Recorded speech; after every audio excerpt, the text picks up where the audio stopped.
Hello, welcome back everyone. I'm Christina. If you're new here, please consider subscribing to the channel. This is my fourth time trying to record this video for various technical difficulties. It is now 12:17 a.m. And in part, I thought, well, if I do this later, there's a better chance that I can do this and nobody will bother me. But apparently, there are tons of people still awake after midnight, even here, and it's the South, so a lot of times, um, they'll stop and talk to you for a while. And so this is my best shot. I mean, the heat here is already incredible. It's already so hot here that we're getting some warnings, and I think that you might want to hear about them, okay? So I am taking this time at midnight so that you can hear about this in the morning. And let's get into it, shall we? Please, in the meantime, hit that like button, subscribe, please, and if you're subscribed and not getting notifications, please consider unsubscribing and resubscribing and hitting those bell notifications again. And if that still doesn't work, periodically check back in with my channel and see. A lot of times videos will have been put up. So let's get into the first article, shall we? And it is Extreme Heat Hits Texas and Florida Early in the Season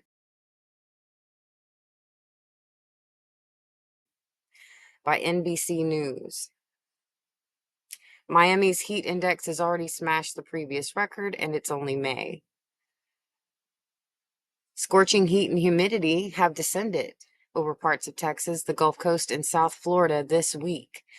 A bout of early season extreme heat that has experts bracing for what's to come. Me too. A full month before the official start of summer, Miami is already in the midst of its hottest May on record, according to experts. The city's heat index, a measure of what conditions feel like when the humidity and air temperatures are combined, hit 112 degrees Fahrenheit over the weekend, guess last weekend, smashing the previous daily record by 11 degrees, according to Brian McNulty, a senior research associate. This weekend, heat index also beat Miami's monthly record by 5 degrees. Even if it had been 2 or 3 months from now, like July or August, it still would have been pretty astounding to have 2 consecutive days with 112-degree heat index here. For any time of the year, that would be extraordinary. But for mid-May, it was completely unprecedented, not even close. Last summer was the hottest on record for Miami and the entire planet. Forecasters say above average temperatures are likely for much of the country over the next 12, I can't believe I read that wrong, over the next 3 months. Above average temperatures are likely for much of the country over the next 3 months. Oh, 2024 is already on pace to rank among the 5 warmest years in recorded history. Miami's recent 112-degree heat index reading was recorded both Saturday and Sunday, marking only the second time in the city's recorded history that there have been back-to-back days of heat index values at or above that level. We literally had a haze twice in like the last 7 days, I think, but definitely today. It's a humidity haze. It's from the ground all the way up to the sky, and it was very thick like fog, and it stuck to you. It was just heinous. We had like 59% humidity, but it was just here.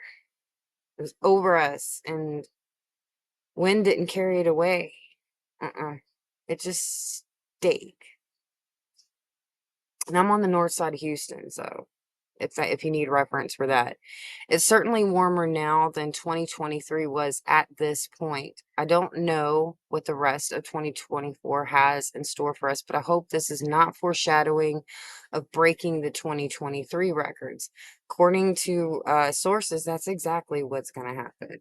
Miami has already expanded the time period it considers to be the official heat season to span from May 1st to October 31st. We're going to have a hot Halloween.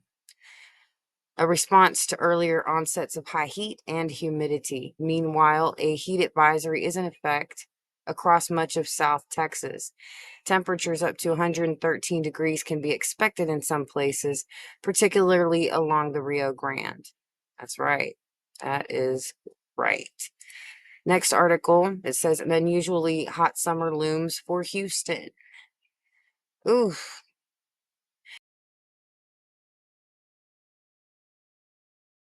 this chart makes me understand that I have no chance of surviving this summer. I mean it. I was sitting out here earlier trying to get this recorded, and a bug, and I mean a big one, I don't even know what it was. It was like the size of a bat, literally just flew into my eye and just like boom, but it was so hard. I was like, started coughing. I was like, oh my God.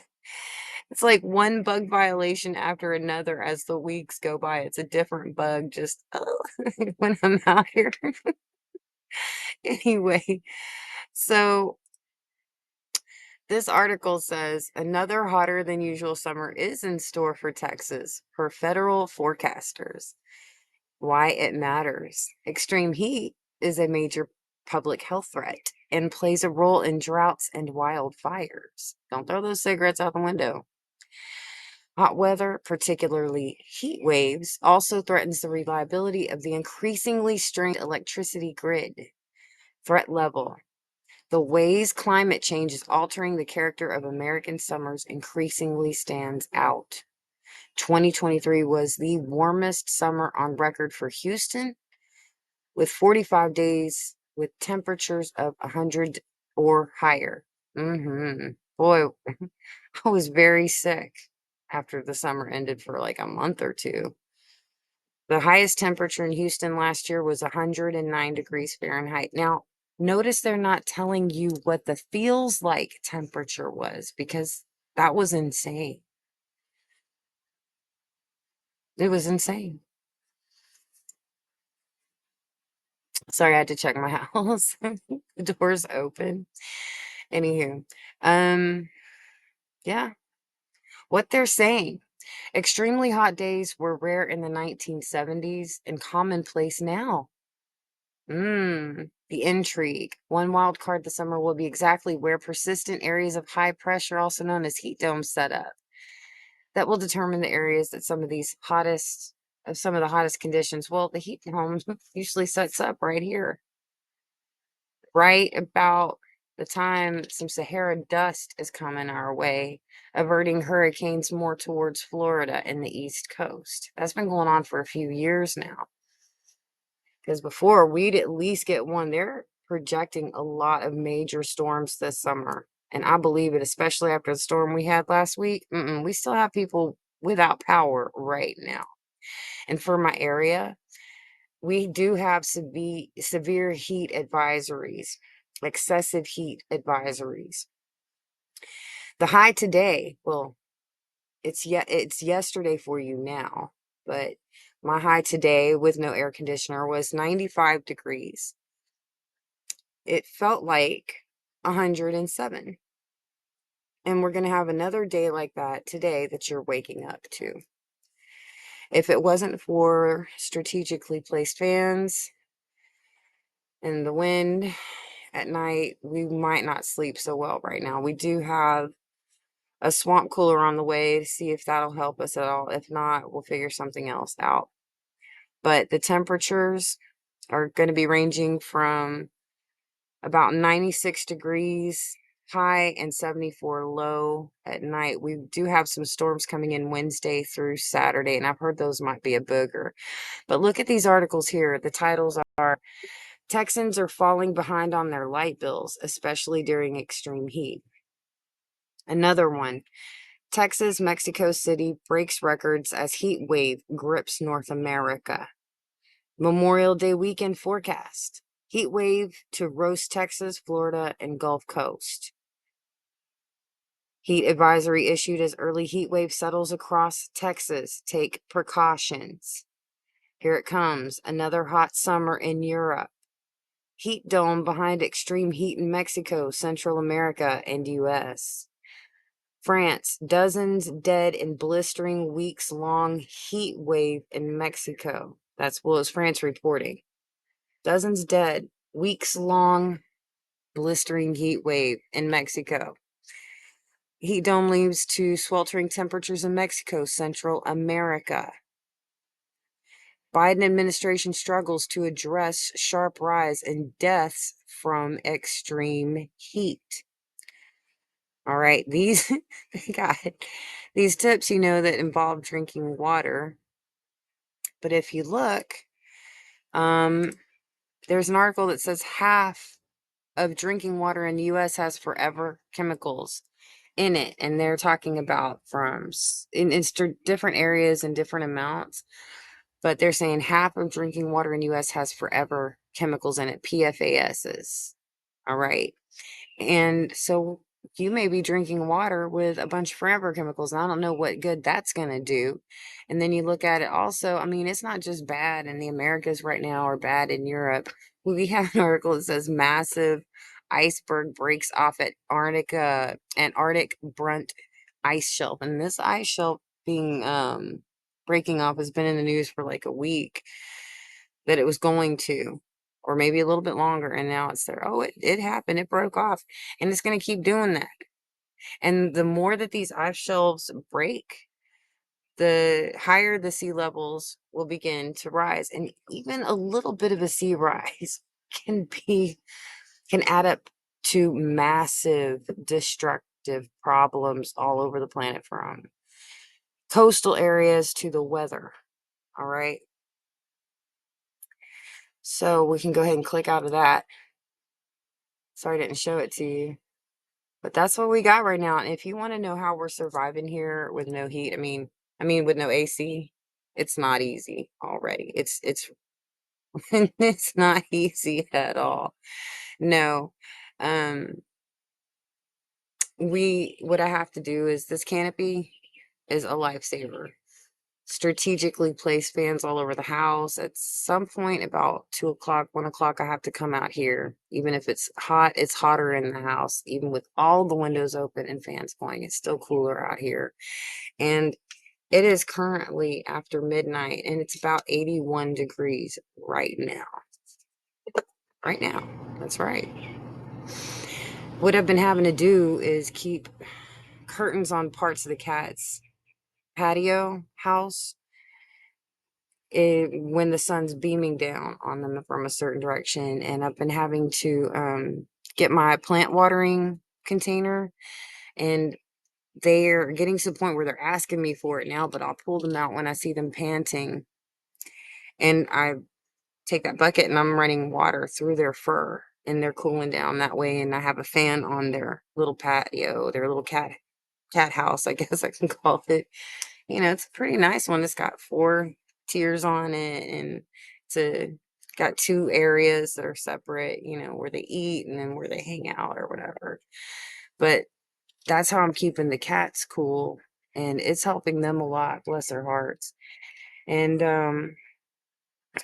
we're using water bottles, frozen ones, and fans, and cold baths a lot.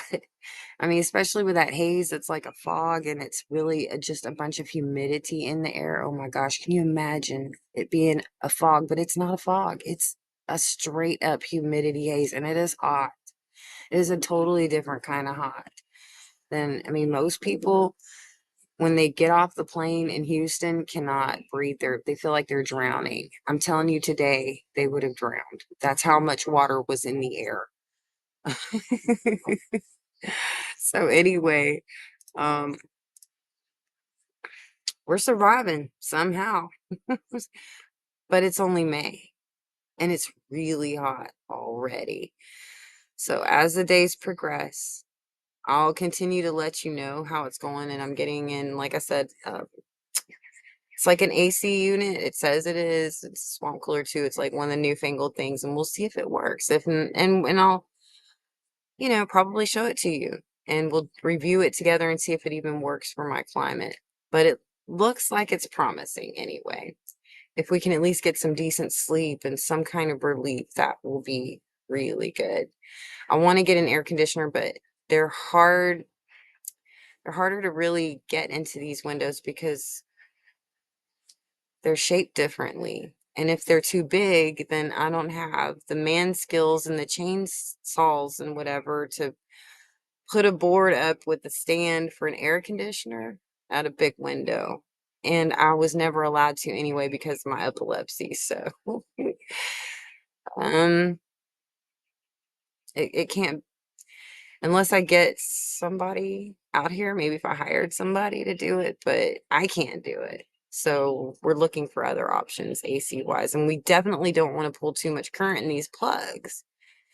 Because this, honestly, the house, it's like a 2007 and it's starting to show its age. Like I literally know that the time is coming. I have to move out of this thing and get rid of it because it's like everything is just so weak. And with this hot weather, it's not standing up so well. It's really not. So anyway, finally finished this 12:30 at night. And you will see this first thing in the morning. And start of another hot, ridiculously hot day. Please stay safe. Don't be afraid to put a fan on you or to ask for help or, use those hot water, I mean, cold frozen water bottles. Do what you need to do to stay cool this summer because it might be your life or the life of someone beside you, a loved one. So also keep an eye out for everybody else, the elderly too, the sick, especially this summer. All right. It's a matter of life and real life and death. All right. Love you. God bless you. And I will talk to you soon.